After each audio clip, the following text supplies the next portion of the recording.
পবিত্র রোজরির মাস অক্টোবর। খ্রিস্টে আমার পরম প্রিয়জনেরা, খ্রিস্টমণ্ডলীতে অক্টোবর মাসটি খ্রিস্ট বিশ্বাসীদের জীবনে একটি বিশেষ স্থান অধিকার করে আছে।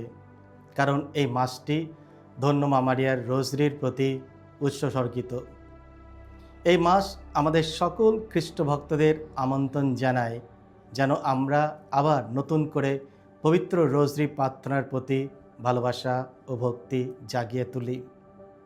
রোজরি শুধু একগুচ্ছ পুনরাবৃত্তি প্রার্থনা নয়, এটি এক ধরনের আধ্যাত্মিক যাত্রা, যেখানে আমরা যিশু ও মা মারিয়ার জীবনের গুরুত্বপূর্ণ ঘটনাবলী নিয়ে ধ্যান করি। প্রতিটি রহস্যের মাধ্যমে আমরা আমাদের পরিত্রাণ ইতিহাসের সেই মুহূর্তগুলো স্মরণ করি, যেখানে আনন্দ, বেদনা ও গৌরব সব কিছুই মিশে আছে। এই পবিত্র মাসে আমরা বিশেষভাবে আহ্বান পাই প্রতিদিন একা বা পরিবারের সঙ্গে রোজরি প্রার্থনা করতে, প্রতিটি রহস্য মনোযোগ সহকারে ধ্যান করে তার বার্তা জীবনে প্রয়োগ করতে, মা মারিয়ার কাছে শান্তির জন্য, হৃদয়ের পরিবর্তনের জন্য এবং আমাদের ব্যক্তিগত উদ্দেশ্যগুলির জন্য মধ্যস্থতা প্রার্থনা করতে। রোজরিকে প্রায় বলা হয় আধ্যাত্মিক অস্ত্র।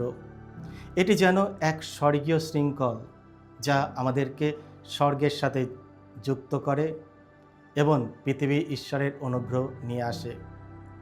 সাধু পাদ্রে পিও রোজরিকে বলেছিলেন এই সময়ের জন্য অস্ত্র।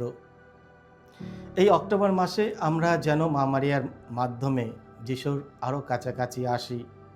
আসুন আমরা বিশ্বাস, ভক্তি ও ভালোবাসা নিয়ে হাতে রোজরি তুলে নিই, কারণ প্রতিটি হেল মেরি, প্রণাম মারিয়া হলো আমাদের স্বর্গীয় মায়ের উদ্দেশ্যে অর্পিত এক একটি সুগন্ধি গোলাপ।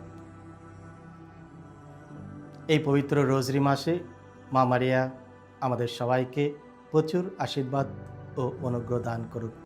সকলকে জয় যিশু।